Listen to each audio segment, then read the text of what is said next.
of Grief. I am Ginger Lou, and I am going to end this month with a rundown of photorealistic digital twins that are resurrecting the dead for entertainment, because there's been an influx of them over the past, well, quite a few years, but just seems to be over the last few weeks that there's been quite a few that have come about as well. I also had an amazing interview too that I'm going to signpost for you later for where you can get more information on that. But this little rundown is going to be about Elvis, Edith Piaf, Maria Callas, and George Carlin. They're all been in the news in the last month or so because they are coming back. They're coming back in an AI way.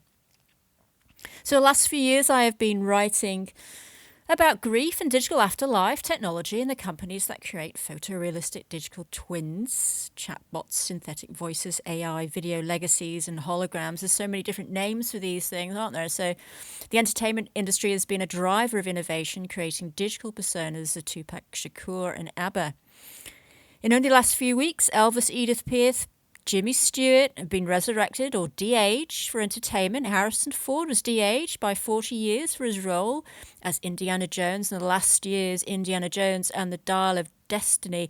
I actually watched that over Christmas, and I watched it again. I really liked that movie. I really did like that movie. I mentioned in my last podcast just before the end of the year how much I liked that movie. So with regards to nostalgia and seeing Harrison Ford when he was younger, and because it was such a great role, wasn't it? There's really not a lot to compare with it in today's world, but that might be just because of my generation, but who knows? So Elvis is in the building for a new AI hologram show. We had ABBA over the last couple of years having a new AI show which started in London, and Elvis is also going to have a new show starting in London too. I mean, it was only, I was wondering why it's taken so long, really. I mean, if you think of big shows, you think of Elvis, right? But Elvis Presley is going back on the road as an AI hologram and will perform later this year in London. Layered Reality is the British company behind the project, which looks to piggyback on the success of ABBA's Voyage. The technology used is AI and holographic projection, augmented reality, and live theatre to recreate the events in the late singer's music and life. Presley died in 1977 and has enjoyed numerous posthumous comebacks. He is still the best-selling music artist of all time, with more than 500 million records sold. That is a lot. Layered Reality has given access to thousands of the singer's photos and home videos from the Elvis Presley estate to create the singer's likeness. Presley never performed in London during his lifetime, and Layered Reality aims to showcase, and I quote, a joyous celebration of Elvis's life, the man, the music, and his cultural legacy, end quote. According to Layered Reality founder and chief executive Andrew McGuinness, we're in for a real treat sometime at the end of latter part of this year, apparently. But he goes on to say that the show peaks with a concert experience that will recreate the seismic impact of seeing Elvis live for a whole new generation of fans, blurring the lines between reality and fantasy. So we can now see this technology will only one day be available to create AI hologram replicas of our deceased to perform and converse with the bereaved. So you can see how that... this is my interest in it, of course, not only in the entertainment sphere, but also how it this big tech crosses over to our everyday lives too. Wondering about Elvis though, is there an audience for Elvis now? I'm not going to get beaten up for saying it. I mean, if you're under 30, perhaps, do you know who Elvis is? I'm just saying, do you know who Elvis is? It's a valid question. De-aging Indiana Jones to feed our nostalgic Hollywood fantasy. In June 2023, Harrison Ford returned to the cinemas as Indiana Jones and the Dial of Destiny. What made this film unique was the 79-year-old Ford. He de-aged for the 25-minute opening sequence. And I must admit I had reservations because I didn't want one of the the most iconic characters in cinema history to be failed by bad SFX. I was wrong. Sure, it wasn't perfect. It wasn't Indiana Jones and the Raiders of the Lost Ark, I know that, and then there was little of Ford's human charisma, but after 25 solid minutes, I bought into the fantasy of seeing our handsome hero fight off Nazis like it was 1981. Consumed by a wave of nostalgia, the if-onlys turned to some kind of grief. For what a shame, I thought. This wasn't a young Harrison Ford starring in another Indiana Jones movie. In this role, he truly was the definitive movie star hero. And that was the problem with watching it, really, I guess, because, it was a great 25 minutes, the great 25 minutes of the film. But I guess he just didn't, it wasn't him, so he, not really him. And again, as I said, it didn't have that human type charisma which Harrison had in the original movie. In the interview with the film's director James Mangold for Total Film, Ford acted out scenes like he was 35 years old. For the de-aging process, Lucasfilm had hundreds of hours of footage of Ford from the original films. Instead of taking weeks and months to complete the SFX, the result of Ford's de-aging took hours. That is the amazement about this new technology, isn't it? That the fact that, if you can imagine how it used to take, decades ago, even 10 years ago before this, it takes months, years perhaps, and look how quick it takes. So it's pretty amazing. We had hundreds of hours of footage, he said, of him in close-ups, in mediums, in wides, in every kind of lighting, night and day. I could shoot Harrison on a Monday, and at 97-year-old playing a 35-year-old, and I could see dailies by Wednesday with his head already replaced. Pretty good going. So I'm not sure, did they get a real actor playing him and then just put his face on there? If you've seen the deep fakes of Tom Cruise, you'll know that is pretty amazing when you see it. You think, my God, that's Tom Cruise. But it is an actor, and then it's Tom Cruise's face, created digitally with AI technology. Mangold's goal in the opening 25 minutes was to remind all of us what's so good about Harrison Ford's 1981 Indiana Jones persona. The goal, he says, was to give the audience a full-bodied taste of what they missed so much, because then when the movie lands in 1969, they're going to have to make the adjustment of what it is now, which is difficult from what it was, says Mangold. I thought that too, because you thought, wow, isn't it amazing to see him all young, running around, and then it jolts back to how Harrison Ford is now, and you see an old man, but he still has that charisma. Back in April last year, Apple's machine learning research posted its findings on facelift neural 3D relightable faces. Facelit can generate 3D portraits from a mugshot, and the user can change the angle of illumination at any point. Facelit aims to create realistic lighting for photorealistic faces, bringing Hollywood technology to our smartphones. So that's that connection. Obviously, we're seeing it in big movies, but now it's trickling down to the consumer as well. AI-generated George Carlin has upset comedy fans and family. So while the new Indiana Jones film showed the possibilities of Hollywood actors and AI working in tandem, the next reincarnation is not only flat, but highlights what the recent SAG-AFTRA strikes are fighting for when it comes to persona IP. Beloved stand-up comedian George Carlin, who died 15 years ago, has been resurrected for an AI-generated one-hour special called George Carlin, I'm Glad I'm Dead. The jokes are contemporary, but the impersonation is a bit off. AI comedy podcast and YouTube show Dutzy is behind the special with Will Sasso and Chad Kultgen. To apologise in advance for the poor Carlin impersonation, and especially for legal reasons, Dudley, or Dudzy, I should say, states that it is not copying the original human comedian, but generating an impersonation of him. George Carlin's daughter, Kelly Carlin, took to Twitter soon after it was released, and he said no machine will ever replace his genius. She's also now just taking him to court to remove it off the internet. So it's interesting to see what will happen there. and whether it's fair use, because he is not actually, you could argue that Dudesy is not actually stealing anything except the IP, the representation of him. I mean, what would happen if a cartoon was produced of George Carlin? Yeah, but you're still using his IP, aren't you? AI-generated news anchors aim to present truth with fake humans. Another negative use for AI personas is from Los Angeles-based news station Channel One, which is creating digital human broadcast anchors to present the news. The AI personas will be launched later this year on free ad-supported streaming TV, including Tubi and Pluto.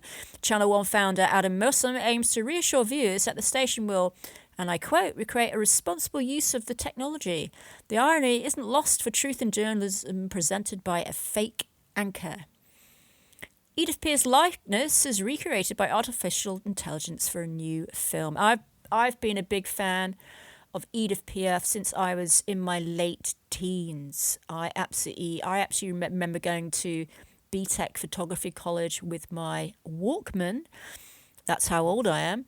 And listening to Edith Piaf songs. And that's how, and being a bit freaky because that was a bit different, So I guess I loved the songs, I loved the melodies. I loved the story about her life.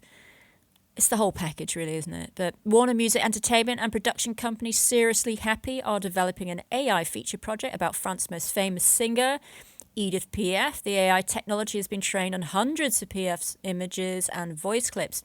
According to Warner Music, artificial intelligence will enable Piaf's, and I quote, "distinct voice and image to be revived to further enhance the authenticity and emotional impact of her story," and I end quote, "describing AI-generated images and voice in terms of authenticity is contractually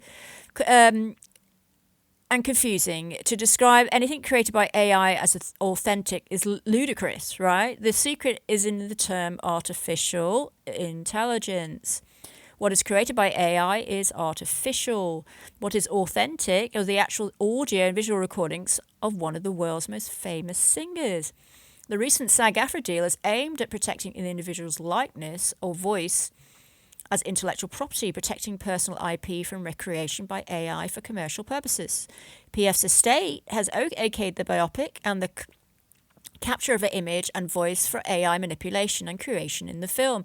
Piaf's AI-generated voice will narrate the animated film, but will include actual footage and recordings of her songs, thank God, and it is set in Paris and New York between the 1920s to the 1960s. The films will include a mix of archival footage, TV and stage performances, interviews and personal footage. Exactly, I mean, geez. There's a lot out there of her. That's what we want to see. Why would we want to see a replica? Anyhow, I shared the Piaf article with my network and there was a mixed bag of responses, but many expressed anger. I too shared my skepticism for an estate wanting to cash in.